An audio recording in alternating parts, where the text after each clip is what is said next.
Y amigos, bienvenidos a este 2.5 Gasteiz. Están ustedes viendo VTV. Hoy es día 9 de junio del 2017, viernes, antesala del fin de semana, que por cierto, si no me equivoco, va a estar como hoy, quiero decir, buena temperatura. No van a bajar las temperaturas, algún chubasco durante el fin de semana, pero en principio todo el fin de semana va a hacer muy buen tiempo, lo cual quiere decir que, bueno, hagan planes de monte, playa, de amigos, de paseos, deporte, lectura al aire libre, bueno, hagan planes porque la siguiente semana parece ser que algo se va a empeorar y además parece ser que para algo más de tiempo, o sea, vamos a aprovechar el tiempo que podamos, el buen tiempo. Bueno, en cualquier caso, sí que es verdad que fin de semana, y cuando llega el fin de semana saben que nosotros los viernes hacemos un programa mucho más escueto en todos los sentidos, pero no por ello menos intenso, y de hecho de la entrevista de ayer de Iñaki Oyarzabal sacamos ayer muchas conclusiones y espero que de la entrevista que hoy vamos a realizar, en 2 segundos, aquí que Fernández de Pinedo, el portavoz en Juntas Generales de Euskal Herria Bildu, que se sienta con nosotros, bueno, pues espero que saquemos algún que otro titular que, bueno, que pueda dejarnos en este programa y en esa entrevista. Quique, bueno, buenos días. Bueno. ¿Qué tal? ¿Cuánto tiempo sin vernos? Sí, bueno. ¿Qué? Yo te preguntaba fuera de las cámaras, te preguntaba así, en plan, te decía, ¿cómo lo lleváis? ¿Cómo lo estáis viendo? La política, la local, porque lo que pasó conmigo el otro día en el pleno del Ayuntamiento de Vitoria-Gasteiz supongo que no ha sido gusto de buen plato o de plato de buen gusto para nadie, evidentemente. Y la foral, en la que de alguna forma el Partido Nacionalista se siente muy cómodo con vosotros y vosotros con ellos de alguna forma. Quiero decir, que el pacto al que llegasteis en su día parece que va por buen camino de alguna forma. Bueno, yo no lo diría así, ¿no? Es un análisis igual muy feo. A ver, sí. igual yo creo que estamos bien, ¿sabes por qué? Porque desde el principio tuvimos claro una cosa, que nuestro lugar era la oposición. Y nosotros desde hace 2 años hemos hecho oposición y seguimos haciendo, por tanto, o sea, no es que tengamos que hacer vaivenes. Y luego, además de eso, pues se han cumplido ahora la mitad del Ecuador de la legislatura, ¿no? 2 años.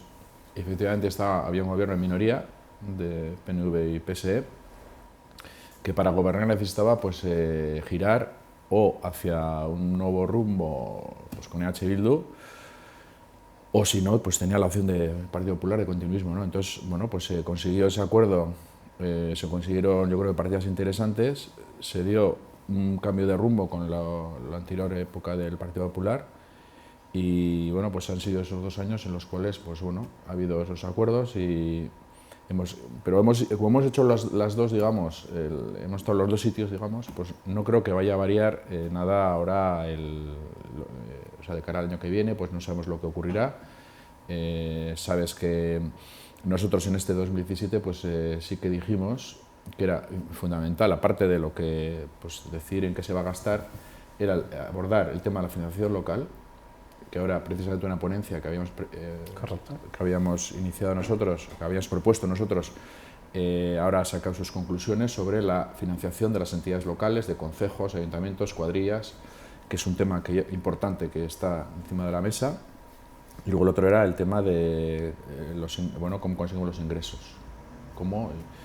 Y es un debate que está, el acuerdo era los primeros 3 meses que se haría una evaluación, se ha hecho una evaluación, no la compartimos, la evaluación que ha hecho el PNV, ¿no? Está claro que no. No la compartimos y luego ahora pues era los siguientes 3 meses hacer un debate sobre la reforma fiscal y hubo unas jornadas en las cuales se habló de todo esto y ahora próximamente sabemos que el PNV ha anunciado que va a hacer su propuesta por escrito oficial y bueno, pues eso marcará el futuro, ¿no? Si seguimos o no seguimos. Pero bueno, eso por una parte. Por otra también ha habido elementos nuevos, que es un acercamiento muy notorio hacia el PNV con el Partido Popular.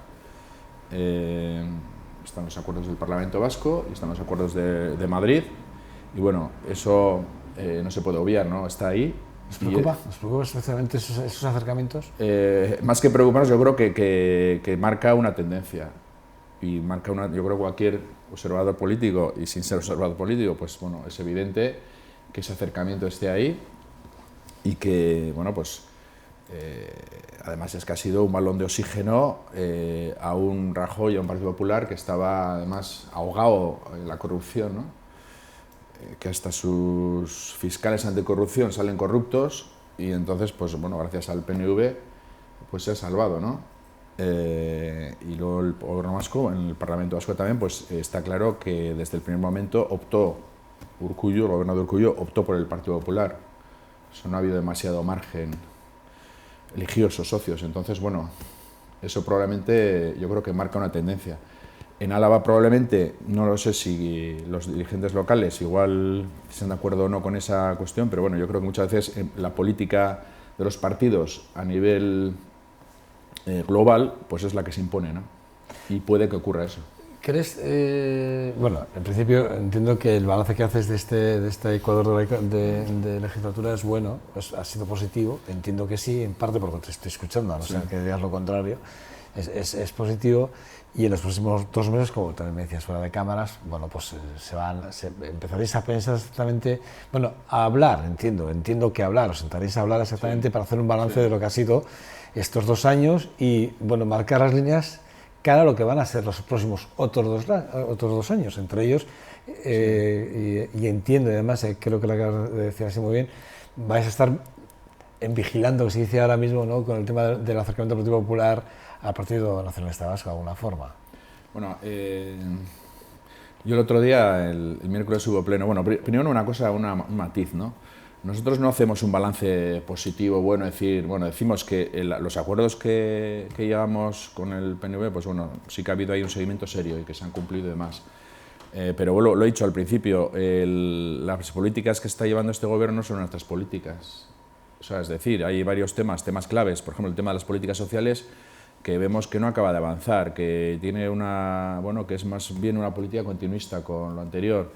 Y vemos, ya te he mencionado lo de fiscalidad o de la financiación de entidades locales, pues que hasta ahora no ha habido, quitando lo del IAE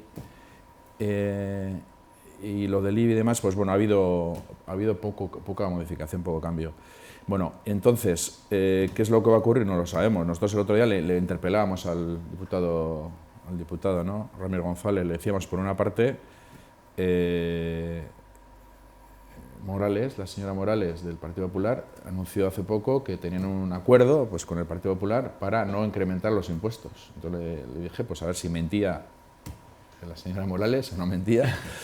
Entonces dijo al final que teníamos los dos razón, que el papel tenía razón y los dos teníamos razón. Y luego también le dije otra cosa que es muy curiosa. Hace poco, en la misma semana, fue el diputado general de Vizcaya, Rementería, fue a Londres a seducir, digamos, a empresarios británicos, pues para que vengan a Vizcaya, porque hay unas condiciones muy buenas, y ha puesto nuevamente por pues que no hay que subir impuestos, casi hay que bajar el tema de sociedades y demás. Bueno, y luego esa misma semana el consejero de Hacienda, el señor Azpiazu, pues el mismo día, a la mañana y a la tarde, se reunió con empresarios y lo dejó muy claro.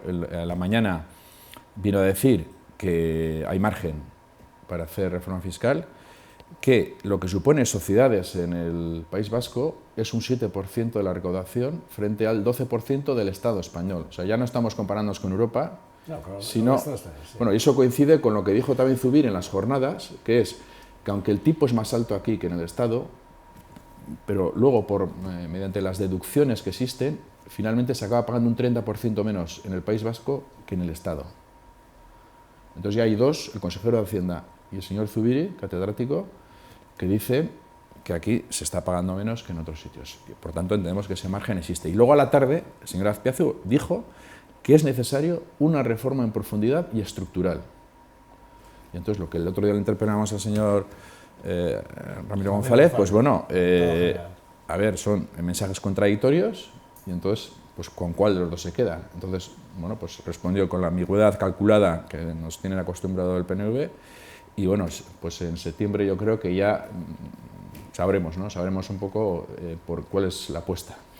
Ayer hablábamos también de la ley de cupo, que te había preguntado por ella, a ver cómo está ese asunto, pero hablando un poco con el tema de esa transversalidad Partido Popular, Partido Nacionalista Vasco, ayer el Parlamento Vasco Bueno, se vio claramente, ¿no?, la división Sí. con respecto al tema de votar o Sí, no. quiero hablar de la corrupción. Hablar de ¿no? la corrupción. Sí. Y el PNV, bueno, es que la Bildu y Podemos por un lado y PNV socialistas por otro, evidentemente pues dividido, el Parlamento completamente dividido ante una situación de corrupción del Partido Popular. Es decir, se está hablando, bueno, de corrupción en general, pero se está hablando. Es decir, sí que es verdad que estamos viendo a un partido nacionalista y un partido popular muy cercanos en muchos momentos. ¿No? Y es algo que estáis denunciando de forma constante. De hecho, Miguel Larrión aquí también lo denunció hace poco. Sí, efectivamente. Yo creo que, por ejemplo, en Álava, ¿no? Pues había una perspectiva hace 2 años de hacer algo distinto y lo que estamos viendo en los últimos meses es que no se está profundizando en ese cambio y que más bien al revés, ¿no? Que se va a políticas continuistas y además que al PNV, pues hay que decirlo que le va muy bien, porque parece que recibe los votos que muchas veces de los que recibe son, yo creo que votos de personas que en su día votaron al Partido Popular o al Partido Socialista. Y entonces está cómodo en esa postura, ¿no? Una cosa es cierta, y aquí ayer creo que alguien lo comentó en la tertulia, sí que es verdad que los acuerdos Partido Nacionalista, Partido Socialista o Partido Nacionalista y Partido Popular siempre han sido como muy habituales en Euskadi, ¿no? Es decir, han sido acuerdos o bien para entidades locales, sí. O sea, es decir, ayuntamientos o bien en juntas generales, incluso gobiernos, es decir, ha sido así. Sí. En gobiernos ha sido más con el Partido Socialista, ¿eh? Sí. Es verdad también, pero en entidades más cercanas de políticas locales sí que es verdad que ha sido más con el Partido Popular. ¿No sería como algo normal, dada la situación en la que, digamos, de tanta diversidad política, de tanta diversidad de voto, el que hoy puedo acordar contigo, mañana con el otro, y eso no tiene por qué o no debería generar ningún tipo de recelo? Digo, es que son dos cosas diferentes, ¿eh? O sea, yo defiendo, desde que entré en política, defiendo lo de llegar a acuerdos cuando estás de acuerdo en cuestiones, siempre lo he defendido. Es más, entrar en el Ayuntamiento de Gasteiz, yo cuando entré en el Ayuntamiento de Gasteiz, prácticamente el primer mes estábamos llegando a un acuerdo, uno de los acuerdos más importantes de ciudad que se ha hecho, pues con el Partido Popular, que era parar el Bike Center, que iba a arruinar a la ciudad, y hacer lo de la estación de autobuses. Entonces eso lo defiendo, y ahora en cualquier acuerdo que haya en el Parlamento o en cualquier sitio, pues muchas veces coincides. Otra cosa es, eso es una cosa, pero otra cosa es cuando tú apoyas unos presupuestos o apoyas una estrategia política. Yo creo que hay que diferenciarlo, ¿no? Y ahora estamos hablando, yo creo que en el caso de PP-PNV es algo más, no es un acuerdo puntual, es apuntalados, al PNV en este momento apuntalado a un gobierno, a un Partido Popular ahogado por la corrupción, que no tenía los apoyos suficientes, y entonces yo creo que eso no es un acuerdo puntual, es otra cosa. Y yo creo que eso también hay que diferenciarlo, porque a veces se nos dice, y a mí cuando he criticado también ese tipo de acuerdos, se nos dice, pues vosotros acordasteis con el Partido Popular, efectivamente. Cosas que, si son coherencias, si tú actúas en coherencia con tu programa y ves que estás de acuerdo y es una cosa que es buena para la ciudad o para... No tienes ningún problema. Y yo creo que eso también, pues hoy en día cada vez es más normal esa transversalidad, ¿no? Yo creo que eso... Pues digo que no debería haber ningún tipo de recelo. En el sentido de, hablando de la ley de aportaciones, ayer sí que hablamos aquí de la ley de aportaciones, ayer se ha hablado de cuánto se ha dejado ingresar a través de la actual ley, pero la reforma no hace más que demorarse y son tres partidos los que, o sea, es el mismo partido en 3 diputaciones, junto con el gobierno vasco, que debe de sentarse, y no hay manera. No hay manera, ¿qué hacemos? ¿Cuál es el planteamiento de Euskal Herria Bildu? ¿Esto lo vais a poner encima de la mesa? Las personas, no lo hemos puesto, es que le íbamos poniendo... Pero escucha, ¿pero como prioritario o no? Entonces, porque ¿cuál es lo importante, qué es urgente y qué es importante para Euskal Herria Bildu a la hora de poner la mesa de negociación, con el Partido Nacionalista Vasco, con Ramiro González, a la hora de negociar este año? No, bueno, los tres, bueno, son dos preguntas. La primera, eso lo llevamos denunciando hace tiempo, pero es que cuando el anterior gobierno y la anterior legislatura se tenía que haber abordado ya, esto no se abordó. Y luego se están incumpliendo, todos los plazos que ellos mismos están dando, los están incumpliendo. Entonces, bueno, hay un elemento que es la ley municipal, entonces, pues lo que dicen es que primero hay que aclarar cómo queda la financiación municipal y que luego a partir de ahí pues que hay que abordar lo otro, ¿no? Pero bueno, es inaceptable. O sea, para nosotros no tiene justificación y eso lo hemos denunciado nosotros y algún otro partido, pues que ya llevamos 2 años de retraso y que no están cumpliendo los plazos y eso no es serio en política. Tú no puedes dar un plazo y tú incumplirlo constantemente. Entonces, bueno, entendemos que eso tiene que, este próximo año, antes de final de 2017, se tendría que haber resuelto, ¿no? Bueno, y luego, ¿qué pedimos al Partido Popular, al Gobierno? Pues lo he dicho antes, ¿no? Yo creo que el tema de la financiación de entidades locales es clave y también el tema de una reforma fiscal que creo que es necesaria. Una reforma fiscal, sobre todo para mantener las políticas, todas las políticas sociales y todas las políticas en cultura y en educación y demás que tiene el territorio, ¿no? Cuando además tenemos un territorio que está muy endeudado, eso viene de la deuda que fue generando el Partido Popular. Tenemos una deuda entre interés y amortización de más de 500 millones de euros. ¿Más de 500 millones? Sí, es superior al presupuesto anual de Diputación.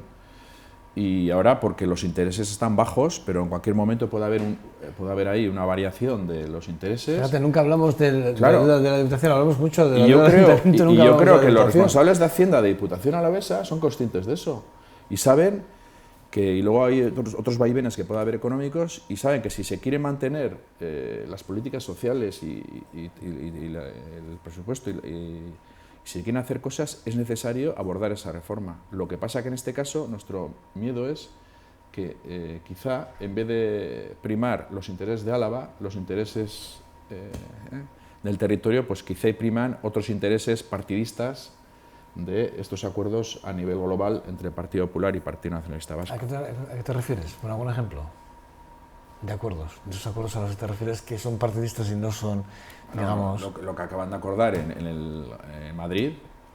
del cupo, por ejemplo. Lo del cupo es un acuerdo que no es puntual, es un acuerdo que... ellos hablaban con lo del cupo y a la hora de mantener al gobierno de Rajoy, ya están hablando de incluso 10 años.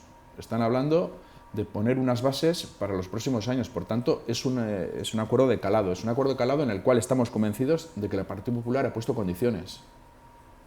Y el otro día, cuando Ana Morales decía lo que decía, pues lo decía por algo. Eso en política es así. Y estamos convencidos que el Partido Popular ha puesto condiciones. Y por tanto quizá los dirigentes del PNV de Álava pues igual harían otra cosa, pero es probable que desde arriba pues les digan no, ustedes tienen que hacer esto. Corre peligro, a colación de lo que has dicho con el tema de la ayuda de la Diputación, sí. Corre peligro, ¿podría ser intervenida la Diputación Foral de Álava exactamente como cualquier otro tipo de ayuntamiento o no? Bueno, a ver, en este momento tampoco hay que ser alarmista. O sea, ¿pero podría ser? ¿Y qué? ¿Intervenida? ¿Por los hombres de negros que tanto les tenemos tanto miedo y miramos con recelo también? Desde luego, lo que hay que decir claramente es que la situación no es tan benévola como se nos está vendiendo. O sea, que esa deuda existe y luego puede haber problemas añadidos. Sabes que hay también otro problema que es con los cambios. La empresa, por ejemplo, Mercedes, ha hecho, a nivel yo creo que europeo, pues bueno, ha hecho una serie de cambios de ubicación, de su sede y demás, y entonces eso fiscalmente puede suponer 200 millones menos de ingresos. O sea, ¿sede social? Sí, o sea, antes lo ha llevado a Madrid, entonces eso va a suponer pues unos ingresos de menos. ¿Antes localizada de alguna forma su sede social? Bueno, lo que ha hecho ha sido, pues antes lo que pagaba aquí, pues ahora lo va a pagar en Madrid, ¿no? Entonces, eso va a suponer cerca de 200 millones de euros menos, por ejemplo, el año que viene. Entonces eso creo que lo están negociando, intentando negociar con el Gobierno de Madrid para aminorar, digamos, ese agujero. Pero bueno, quiero decir que eso está ahí. Luego, cuando se nos dice la economía que va muy bien, pues ese es el mensaje no, se va muy bien, es que se cuenta solo una parte del dibujo, porque el otro dibujo es que los empleos que se crean son empleos precarios, son empleos temporales, y hay un montón de personas además que están cobrando, por ejemplo, las ayudas sociales, que son jubilados o que son personas que están trabajando, precarizadas, que tienen un sueldo tan mísero que tienen que completarse con la RGI, ¿no? Esa es la otra realidad que no se cuenta, ¿no? El paro seguimos intentando reducirlo y tampoco hay manera de reducir el paro. Es decir, hemos reducido en muy poquitas plazas, que es 3.000 y pico empleos en 2 años. Es decir, Sí. que si por ratear la cantidad es prácticamente, bueno, insignificante. ¿Dónde está, digamos, la varita? ¿O dónde estarían los polvos mágicos que harían resolver ese paro técnico de ese 5% al que todo el mundo sueña y que nadie llega? Bueno, Es que no hay manera, ¿eh? Todo el mundo estáis ahí peleando, pero no hay manera de reducir el paro. De 22.000, 2.000, el otro día creo que la cifra que dio el diputado general, 22.030 creo que eran, ¿no? Si no me equivoco. sí. Bueno, a ver, es un tema que no se puede, o sea, no te voy a dar una fórmula mágica, pero ahí ya es un tema de modelos. Nosotros creemos que el modelo actual, el modelo neoliberal que se nos ha vendido, pues que hace tiempo que tocó a fondo y que hay que cambiar ese modelo, que hay que ir a otro tipo de políticas, ¿no? Y yo creo que por ahí viene, o sea, yo creo que es fundamental el que los empleos que se creen sean de calidad, crean condiciones también económicas para que esa gente que trabaja pues luego pues pueda también consumir, y está todo unido, ¿no? Entonces, si tú creas empleos míseros, sueldos míseros, pues al final no mueves la economía, ¿no? Y luego bueno, nosotros ahí tenemos también otra visión también pues de prioridades, de priorización de las cuestiones. Por ejemplo, el tema de la reforma fiscal, creemos que hay margen comparado porque la presión fiscal aquí es bastante menor que en Europa, entonces creemos que también hay que tocar el tema de la presión fiscal. Por supuesto que no aumentando la carga sobre los trabajadores, sobre las clases bajas o medias vía IRPF, como es lo que se ha hecho hasta ahora, sino De hecho, es por donde más entra. sino yo creo que hay otras cuestiones que se tienen que reformar, el tema de patrimonio, el tema de sociedades, y eso pues de luego hay que tocarlo, ¿no?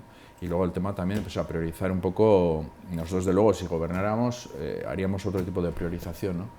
Y todo ese tipo de cosas yo creo que, bueno, podrían hacer por lo menos una sociedad más social, más, en la cual haya más equitativa. Por lo que estamos viendo es además que el modelo preponderante, los ricos cada vez son más ricos y los pobres cada vez más pobres. Y esto no solo ocurre aquí, sino a nivel mundial, ¿no? El tema de socializar, depende de cómo socialicemos, es como dónde ponemos, ¿no? Dónde ponemos digamos, los huevos, ¿no? De la banasta. Si uno en otro que tenemos los ingresos. Sí, bien, pero yo espero una sociedad en la cual, yo cuando hablo de una sociedad más justa, es eso. O sea, una sociedad más justa no es solo el tema de las libertades y demás, es una sociedad en la cual las diferencias entre las personas pues se reduzcan y sea una sociedad más equitativa a nivel de oportunidades y a nivel de poder vivir dignamente, ¿no? Quique, tenemos algunos puntos más y no quiero irme mucho en el tema porque quiero que te puedan preguntar, pero sí que es verdad, hay varias cosas. De medio ambiente esa semana ha sido el Día Internacional del Medio Ambiente, y evidentemente a mí me preocupa mucho lo que pasa en Agurain con el tema de la depuradora. A mí sinceramente es un tema que, de hecho ayer escuché al alcalde bueno, exigiéndole a Aura que ponga remedio, que es un problema suyo. Luego podemos valorar si hay empresas que cumplen o no cumplen, si hacen vertidos o no hacen vertidos, qué se hace con esas empresas, cómo se les trata, no se les trata, si incluso en algún caso puede tener bueno, miramos para otro lado de vez en cuando, bueno.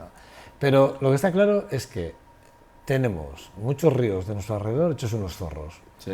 Eso está claro. Sí. Y aquí José Ramón Berzosa, que es un hombre defensor de estas cuestiones, todos los lunes que viene y aprovecha cuando hay algún político de la Diputación, le tiras siempre el sedal a ver si de alguna forma coge algo para ayudar, ¿no?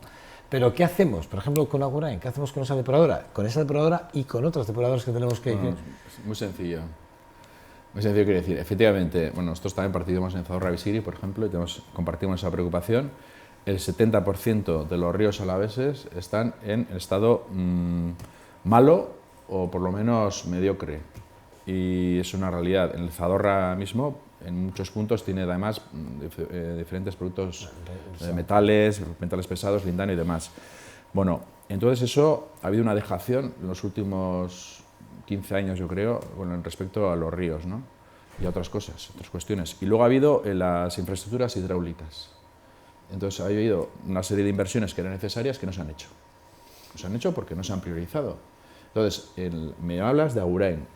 En el 2008 se firmó un acuerdo entre Diputación, Gobierno Vasco y Ayuntamiento de Agurain para solucionar el tema de la depuradora. 2008, 2008.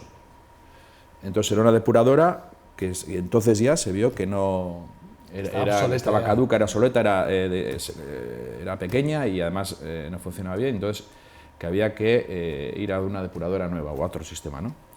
Han pasado casi 10 años, hubo juntas, se aprobó hace un año también el abordar esto y no se ha abordado todavía. Nosotros, por ejemplo, de los acuerdos que metimos en el presupuesto, uno era el compromiso para una nueva depuradora en Agurain y en Dulantzi.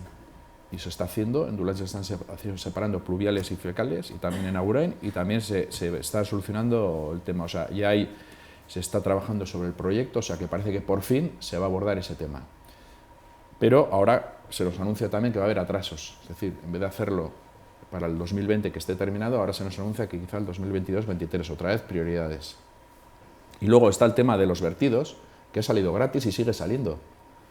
En el caso de Agurain, perdona, hay unas empresas agroalimentarias, hay una, por ejemplo, que ya decía que se le ha vertido 5 veces y se le ha abierto 3 expedientes y sigue haciendo vertidos, porque el otro día lo que ocurrió en Agurain no solo era que la depuradora se atascó sino que hubo también un vertido ilegal, a pesar de que el alcalde quería negarlo, cuando es tan evidente como que el río estaba lleno, estaba blanco, y los análisis han dado pues, que es una sustancia orgánica pues, de la leche, porque es una fábrica que trabaja con cuajos de leche y demás. O sea, es que entonces, si sale gratis, pues va a seguir habiendo vertidos. Y también ocurrió, algo apareció en el Inglares, que va una comunidad de regantes y dice, bueno, como queremos regar, secamos el río una semana y no pasa nada. Entonces, y luego andan, pues echan la culpa entre URA y la CHE y el Ayuntamiento. Entonces, yo creo que no es serio todo esto, ¿no? O sea, que hay que abordarlo de una forma seria y que cambiar esa política con los ríos. Una cosa está clara, lo que no podemos mantener es, efectivamente, tú has dado la cifra, a mí me sale de algún informe que he leído, algún número menos de ríos, pero sí 70, tú pones el punto de mirada, o sea, que esté desde el origen hasta el final, que esté bien, o sea, creo que está solo el río Purón. Increíble, me parece increíble. El resto tienen diferentes problemas o tienen una parte de su recorrido que está bien, pero luego de repente pues confluye con otro río y entonces a partir de ahí pues están en mal estado. Barrón, el embalse Barrón no lo para a nadie. El embalse Barrón dudo que se haga. ¿Crees que no se va a hacer? Dudo mucho que se haga. Te lo digo en serio, muy en serio. Yo te he oído hablar de un informe que has puesto encima de la mesa hace unos días y hablabas precisamente de las necesidades de ese embalse, ¿no? Y sí, decías que evidentemente los números no daban ni tan siquiera ni para regadío. No, yo creo que el del embalse de Barrón pone sobre la mesa 2 cosas. Una es la gobernanza. O sea, yo creo que la gobernanza es importante, que cuando se hagan las obras importantes que se hagan en el territorio, que se hagan junto con los ciudadanos, o sea, que realmente se compartan las necesidades y se dé toda la información y transparencia, cosa que no ha ocurrido en este caso. Todo esto se basa en unos informes de hace 20 años, en los cuales habla de un modelo de agricultura que está desfasado y de unas necesidades de agua y de regadío que están desfasadas. Entonces, te anuncio que va a haber, están haciendo, la Fundación Nueva Cultura del Agua está haciendo un análisis, un informe alternativo a todo esto, que creo que va a dar unos resultados muy interesantes. Va a haber unas jornadas en las cuales se va a exponer todo esto, va a haber un debate en octubre, noviembre, y se está viendo también un proceso participativo. Y además de eso está el informe arqueológico, en el cual le demuestra pues, que hay 85 afecciones, ya no solo el embalse Barrón, ¿no? Sino todo lo que es la obra, a diferentes yacimientos de la edad de hierro, bronce, y en romano, medieval, y que está ahí también. Entonces, entendemos que el regadío, nosotros no estamos en contra del regadío, se puede hacer regadío, hay ya varias obras construidas, pero entendemos que lo que es el embalse de Barrón es una obra que está desproporcionada, que no es necesaria y que creo que no se va a hacer. Me quedo con 2 o 3 preguntas para el final, antes de despedirte, pero les voy a dar la palabra a mis compañeros. Miquel, ¿qué tal estás? Miquel Gómez, ¿qué tal estás? Muy bien. Bueno, Alberto Rúa, que te cambia de día, ¿eh? Bueno, se cambian los dos de día. Tú ya fijo, de que esta final de temporada, pues cuestiones varias, pero tú hoy estás aquí, pero agradecido por el esfuerzo, Alberto. Bueno. Pachi Gómez, ¿qué tal estás? Bueno, buenos días. Bueno, yo tengo 2 o 3 preguntas que me las voy a dar, si no me las pisáis. Si me las pisáis no pasa nada, igual aporto algo más, pero bueno, para bueno, no sé, ¿quién quiere romper el hielo? Yo una pregunta en relación a, bueno, a la eterna llegada del TAF, soterramiento, etcétera, gobierno, o sea, acuerdo en Madrid, PNV,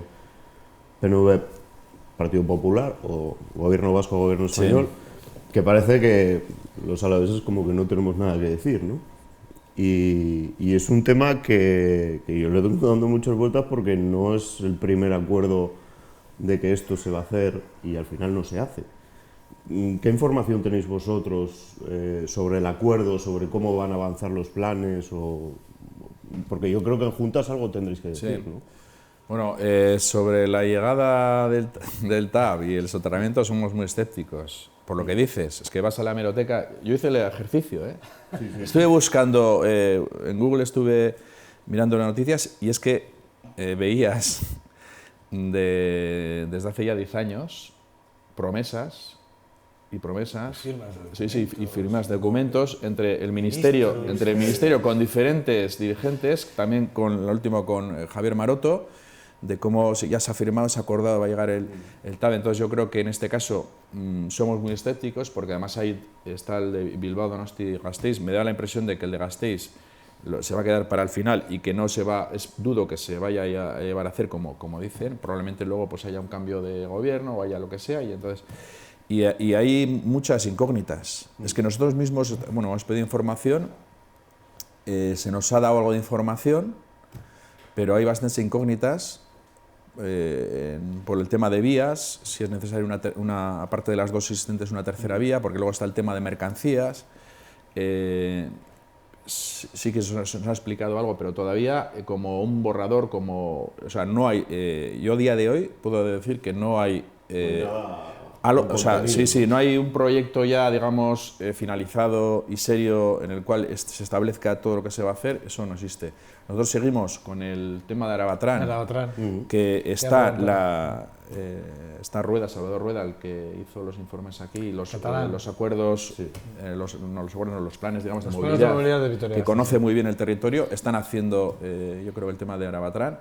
Hace poco estuvimos en Miranda. En Miranda teníamos una sala llena. Es del lado de Ecología Urbana de Barcelona, sí, que no me salía el nombre. En Miranda tuvimos la sala llena y la gente diciendo, joder, hay 35.000 personas que viven en Miranda, que decían, es que eso puede ser una bomba. O sea, para nosotros, de luego, el poner un tren de cercanías que cada media hora, en las horas puntas sobre todo, cada media hora, por ejemplo, pues podría ir parando en los diferentes pueblos y polígonos industriales. Eso es, y luego, además, se puso en contacto con nosotros trabajadores de Mercedes de Miranda, que hay cerca de 300, en los cuales ellos pedían, sin saber el proyecto de Arabatran, una lanzadera hasta la misma Mercedes, porque se puede hacer ahí una parada. Sí, y les dijimos, es que esto coincide totalmente con nuestra filosofía. Y es, en lugar de utilizar no sé cuántos coches particulares, o sea, el que puedan desplazarse. Y el otro día nos llamaron y estuvimos en Altsasu y en Olasti también, y con el mismo tema. ¿Cómo está el estudio en ese sentido? No, pues están. ¿En qué punto estáis? Se terminará pues para finales de julio o así, presentarán el estudio. Yo creo que también, antes te hablaba del estudio alternativo de Barrón, y yo creo que en este estudio también va a ser muy interesante, porque yo creo que eso es realmente una apuesta por algo social. O sea, es mucho más económico que, por ejemplo, que el TAV, y además une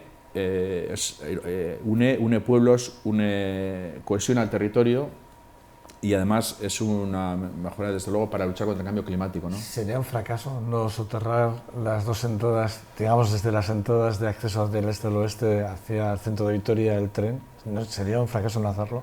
Bueno, yo no decía... No, porque se queda separada la ciudad. Bueno, ahí, por ejemplo, nosotros hay diferentes... probablemente eso, si hay que hacer algo de soterramiento, habrá que hacerlo por fases. Y nosotros, por ejemplo, decíamos que de hacer algo nos parecía más lógico la zona, digamos, de Zabalgana,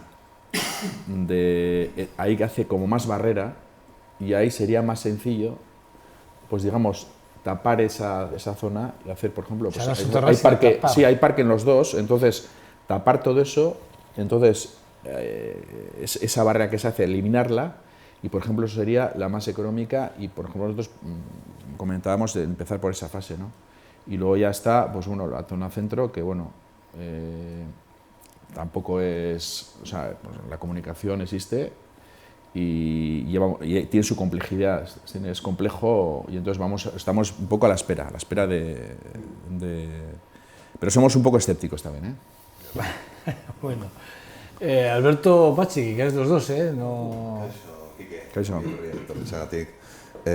Hablábamos ahora, o comentabais ahora, promesas, ¿no?, incumplidas, y antes ponías encima de la mesa el tema de la reforma fiscal, ¿no?, que lo tenéis ahora sobre la mesa. Esta reforma fiscal estaba, si no me equivoco, ya planteada cuando Euskal Herria Bildu dio el sí a los presupuestos de juntas. ¿Crees que el PNV la va a cumplir? Y en caso de que no lo creas así, ¿cómo afrontaría Euskal Herria Bildu los presupuestos del 2018? Te contesto por el final, muy sencillo. Si no hay una reforma fiscal, no van a contar con EH Bildu. Eso sin ningún tipo de duda.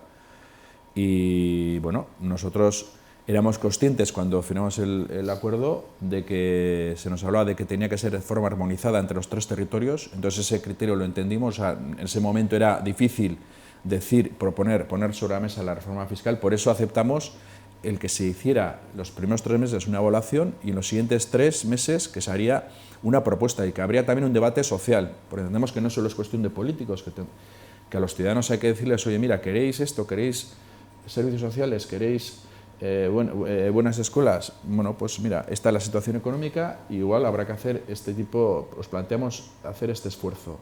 Y que sea un esfuerzo equitativo, no que paguen los de siempre, sino las bajas y tal. Sí, sí. Bueno, pues eso está sobre la mesa. Hubo las jornadas y nosotros lo que queremos es que se presente el PNV su propuesta las próximas semanas, ha dicho que lo va a presentar, que se debata y finalmente pues a ver qué resultado da. Pero, lo he dicho antes, ¿no? Quizá desde Álava pues igual estarían dispuestos a plantear una reforma fiscal, pero no sabemos a nivel global el PNV y con los acuerdos que ha podido alcanzar con el PP, pues si realmente se queda en algo diluido, o sea, si realmente vence, digamos, la tesis de Azpiazu, que quiere una reforma fiscal estructural, o al final vence la tesis del diputado general de Vizcaya y la Confebask y los empresarios del lobby de los empresarios de Vizcaya, pues finalmente son los que imponen, digamos, su política, ¿no? Clarísimo. Pachi. Hola, buenos días. Buenas. Yo quería preguntarte un poco referente también a esto, a la reforma fiscal. Has dicho también un poco, has estado hablando también del tema de la precariedad del empleo, sí, contratos que se crean, etcétera. No estamos cargando todas las tintas sobre el empresario. Es decir, al empresario vamos a modificar el impuesto de sociedades, pero a la vez también le vamos a exigir a que los contratos laborales sean adaptados. No le estamos cargando todo al empresario, que al final todos esos costes, tanto de impuestos como laborales, irán al producto y ese producto saldrá a la calle y en la calle lo compraremos nosotros. Es decir, no estamos cerrando un círculo, no estamos atacando excesivamente al mundo empresarial. Porque le estamos exigiendo todo, ¿no? Exigimos mejores contratos. Mira, pero niego una cosa. No pregunto. No, sí, pero cuando hablamos de empresarios o de empresas, es que yo no las metería todas en el mismo. O sea, no es algo, digamos, homogéneo. Es decir, en las jornadas, por ejemplo, hubo un representante de cooperativas, en las cuales defendió que el impuesto de sociedades se podía aumentar, que había margen. También de la universidad también había otro representante que también dijo lo mismo. Entonces, primero, hay pequeñas empresas, hay pymes, hay empresas medianas y empresas grandes. Lo que no nosotros, solo las grandes, vamos. No, a ver, no solo nosotros, sino lo que dice, lo decía el otro, Zubiri, el catedrático, y el mismo Azpiazu, para decir lo que dice es que el sistema fiscal cuando se puso en el País Vasco, hay unos tipos a pagar, pero lo que no puede ser es que tú acumules por I+D+I, por amortizaciones, o sea, que acumules 3 o 4 deducciones y que al final tú no pagas nada. Porque esto ocurre de las empresas del IBEX 35 en Madrid, las más grandes de las empresas, al final no pagan nada. O sea, no pagan nada, tienen unos beneficios descomunales Y entonces tú a esa persona, a ese trabajador que lo está pasando mal, no le puedes decir, no, oye, tú, el IRPF, no te escapas. Y luego el otro se saca el Santander y estos que tienen unos beneficios gigantescos y luego además lo llevan a paraísos fiscales. Entonces eso es algo injusto. Y entonces nosotros estamos dispuestos a debatir y porque, no queremos ser dogmáticos de decir, no, hay que castigar a los empresarios, no. O sea, estamos dispuestos a ver la situación, porque son casuísticas muy diferentes entre empresas y además somos conscientes de que las empresas pequeñas y pymes al final esos sí que pagan. Y cuando hablamos de empleos de calidad y demás, pues entendemos que sí que si se apuesta, si tú lo que va ganando las empresas que han hecho, que los beneficios que han sacado los han invertido en su propia empresa, en I+D+I, pues funcionan bien y están consiguiendo además sueldos, laboralmente también, empleos dignos. Yo conozco, por ejemplo, en el Goierri, hay un montón de empresas punteras que están funcionando muy bien, que han invertido en sus empresas y que los sueldos, por ejemplo, de los trabajadores son sueldos muy interesantes, dignos, de calidad. Y entonces todo eso genera además riqueza en el entorno. Entonces, no somos dogmáticos, pero sí que entendemos que hay margen cuando hablamos, por ejemplo, en el impuesto de sociedades. En el impuesto de sociedades, incluso la compensación de pérdidas de ejercicios anteriores, cuando arrancas una empresa, con que las arrancas, claro, muchas de ellas arrancan con pérdidas por las inversiones que se han hecho, evidentemente. Ahí está el tema de las compensaciones de IVA, de evolución, todo este tinglado. Y es verdad que muchas empresas, al final, entre las deducciones y no deducciones, sí que es verdad que al final hay muchas empresas que le acaban pagando el tipo de interés, el tipo de sociedades cero. Esto es así, es decir, el impuesto sobre sociedades es un arma de doble filo. A mí sí me parece que hay empresas a las que sí que se les penaliza mucho por el impuesto sobre sociedades y otras a las que no se les penaliza nada. La sensación. Y luego ya no vamos a entrar en el tema de las deducciones por contratación, deducciones por no sé qué, amortizaciones, planes de no sé qué, es decir, son muchas las facilidades que si realmente se cumplen o no, porque yo lo que tengo la duda es que si está en el impuesto será por algo. Lo que digo yo, ¿quién fiscaliza, quién realmente controla que todo eso se lleva a cabo, ¿no? Porque ahí es donde está el tinglado, la situación. Luego hay países, se habla competitivos, por supuesto. Pero bueno, en Europa pues el impuesto, la presión fiscal es superior, es más grande que la de aquí y son empresas competitivas. Por tanto, vamos a abordarlo, nosotros estamos dispuestos a abordarlo pues en su conjunto, ¿no? Una de las preguntas, no sé si queréis hacer alguna pregunta más, os dejo, si queréis hacer una pregunta más, queréis ahondar en algo. Si queréis, y un poco lo que ha comentado, es decir, que al final pues, habría que valorar mucho la tipología de empresas que tenemos aquí en el país, porque al final una SL de 2 trabajadores también hace el impuesto de sociedades. Quiero decir que es que hablar de números, vamos a modificar, vamos a cambiar, pues hombre, queda muy así, queda aparentemente bien, ¿no? Pero la pequeña, los miles y miles de empresas pequeñas, pequeñitas, SLs que hacen el impuesto de sociedades, y que hay que tener mucho cuidado con cualquier modificación fiscal porque posiblemente el grande sepa por dónde librarse y el pequeño, ahí está la clave. Y el pequeño va a seguir pagando y posiblemente pague más. Pues de acuerdo. Entonces a ver cómo modificamos eso para no afectar al pequeño, pues de acuerdo. Que al final sustentamos la economía también. De acuerdo, yo creo que aquí con el pequeño, no con el grande. Bueno, que de acuerdo, que nosotros además, alguna acusación que se nos ha hecho, parece que H. Bildu quiere fastidiar a las empresas. No, queremos que los impuestos tienen que ser justos. Eso es fundamental. Una sociedad sana tiene que haber, si la gente le exige que pague, tiene que haber transparencia y justicia en el... Quique, con los núcleos rurales, el transporte escolar, hay núcleos rurales que, claro, que niños que van a bachillerato, que pasan al bachillerato y que van directamente a formación profesional, que tienen que ir a institutos provinciales. Yo cuando me enteré, dije yo, vamos a ver, no entiendo. O sea, hay un salto y resulta que en cuanto hay un salto ya estos tienen que pagar el transporte escolar, ya no pueden ir... No tiene así, no tiene... Es una cosa, yo no lo sabía, lo ignoraba y la verdad es que me eché las manos a la cabeza cuando me enteré y dije, pero estamos en esta situación. O sea, hay familias que tienen que seguir estudiando, por poder ir a estudiar, del núcleo rural al núcleo provincial, tengan que pagar. Ahí hay 2 cuestiones además. Una es, cuando hablamos de equilibrio territorial, de despoblamiento, es que con este tipo de medidas lo que haces es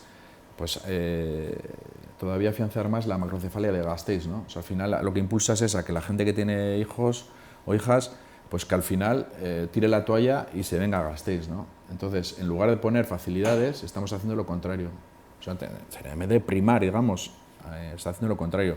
Y no tiene ninguna lógica porque efectivamente se habla, no, enseñanza obligatoria hasta los 16, pero a ver, hasta los 18 el bachillerato y la enseñanza profesional, eso no es un capricho, eso no es un, o sea, eso es una cuestión, un derecho también.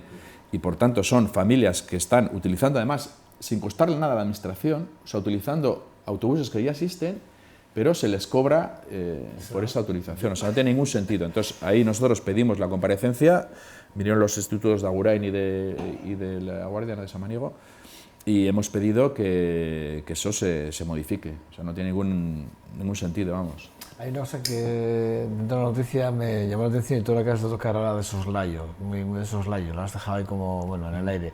El tema del empadronamiento, tanto que no damos tanta vuelta, porque sí que es verdad que cuando hablamos de despoblación rural, también hay que hablar que a veces no es tal, sino es más si vamos al número de empadronamientos. Es decir, hay muchas familias que tienen domicilio en Gasteiz y domicilio en la provincia. Sí. Y por cuestiones varias viven en la provincia pero están empadronados en Vitoria. Ese tipo de cosas, ¿cómo se controlan desde la Diputación? Si se puede controlar o no. Bueno, ahora nosotros vamos a hacer un trabajo sobre el tema de despoblamiento y efectivamente hay mucha casuística ahí. Y hay un fenómeno también que existe, igual no es tanto como en Castilla, sino que en Álava existe mucho, que es gente que vive entre semana en Gasteiz y luego el fin de semana o en vacaciones va al pueblo y que está empadronado según los casos, en su pueblo, en otros en Gasteiz. Entonces, a veces las cifras que hay de empadronamientos en un pueblo son ficticias porque no son reales y existe esta tipología en muchos pueblos, además, incluso yo creo que la mitad de las personas que viven en el pueblo son de esa tipología, que vienen el fin de semana, o sea, igual son originarios de ese pueblo y son de fin de semana y de verano. Entonces, claro, esto también debilita a los pueblos, porque los pueblos, un pueblo vivo es un pueblo pues, que está todo el año, en invierno, verano y para eso hay que crear las condiciones. Y hay que crear, o sea, sobre todo en zonas como, por ejemplo, la zona dañana, cuadrilla de montaña o cuadrilla de Treviño, pues hay unas dificultades objetivas por la dispersión que hay de pueblos y demás, y entonces yo creo que desde Diputación, desde el Gobierno vasco, habría que haber medidas de discriminación positiva, incluso para favorecer el que la población se fije y esté durante todo el año en sus pueblos, ¿no? Y en ese sentido, por ejemplo, cuando hablamos de la agricultura, que no hemos hablado ni del bovino y tal, no sé qué, bueno, que además hay cosas que también me interesan mucho, pero tienes que venir otra vez simplemente para hablar de esto, pero te voy a decir una cosa, a mí hay una cosa que me preocupa mucho, que es la despoblación. Así que es verdad, solo en una ocasión he oído a un político que quiere hablar de la preocupación de la despoblación y de las medidas que habría que tomar desde o sea, cómo generamos que nuestros jóvenes se puedan preocupar o les podría interesar el campo, el medio rural, ¿no? ¿Cómo hacemos que nuestros jóvenes en la formación profesional, así como se da albañilería, ¿por qué no damos y facilitamos el acceso a pueblos que ahora mismo tienen terrenos parados, casas? ¿Qué hacemos ahí? Bueno, pues mira, de eso hemos estado hablando. Este último mes hemos tenido varias reuniones y se va a hacer un estudio, una persona va a hacer. Y bueno, y está claro, no, pero no más que un estudio, se quiere hacer algo activo, dinámico. Pero yo creo que es un conjunto de medidas. No hay una medida, son varias medidas. Está el tema de la vivienda, está el tema de que tenga trabajo en la zona, claro, está el tema de los servicios básicos y está el tema de la educación y del transporte. Y entonces, el tema del trabajo, Álava es gran parte de las cuadrillas tienen todavía un elemento muy importante rural y ahí es fundamental el modelo agrícola. Nosotros en las partidas sí que tenemos varias partidas y hemos trabajado bastante por partidas nuevas que den, frente al modelo dominante, digamos, de agricultura industrial o de sistema agroalimentario industrial, un sistema agroalimentario distinto, local, unido con una unión de circuitos cortos, con otro tipo de, abrir otro tipo de posibilidades, ¿no?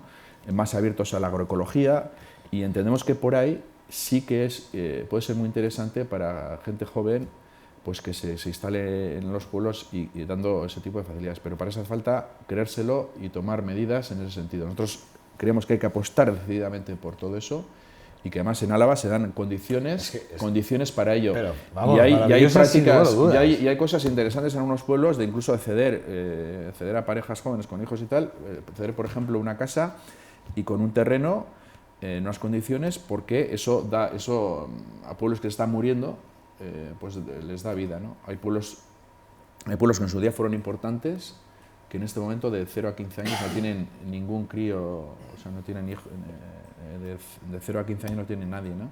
Eso hay que revertirlo, y para eso hace falta medidas. Y yo te digo que nosotros nos preocupa y estamos en ello. Pues a mí también me preocupa, de hecho, fíjate que estaba en esta entrevista, lo he metido, Sí. lo tenía claro, porque es una pregunta que, bueno, de hecho, cuando pase el diputado general, que no sé cuándo será, espero que sea antes de finalizar esta temporada, es un tema que lo voy a poner encima de la mesa, porque sí que es verdad que, bueno, no oigo nada. Es como cuando hablamos del índice de natalidad, ¿no? Bueno, es que la natalidad desciende, sí, pero ¿qué hacemos para No, ¿sabes qué incentivarla? pasa? ¿Sabes qué pasa? Que como es un tema complejo, que hay que meter horas, pues la gente... O sea, que no quieren trabajar los políticos. No es O que ya- no o quieren. ya Lo les que pasa es que el en esfuerzo política, les a cuesta, veces o- se va a lo más fácil. Y precisamente yo creo que la política con mayúsculas es la que aborda problemas complejos.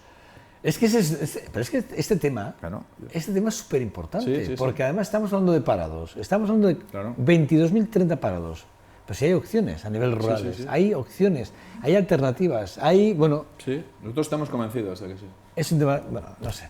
Quique Fernández Pinedo, Bueno. siempre es un placer, ¿eh? Ha sido claro, me has dejado, por cierto, varios titulares, 3 informes que me los apunto, para tenerlos. sí.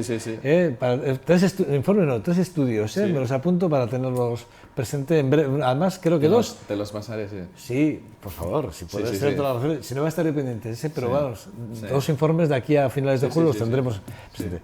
Quique Fernández Pinedo, portavoz de Juntas Generales de Euskal Herria Bildu, gracias. Vale. Es que ricasco, ¿eh? Venga, Zuri. Vale, nada, una pequeña pausa para despedirle aquí como Dios manda y entramos al debate. Hasta ahora.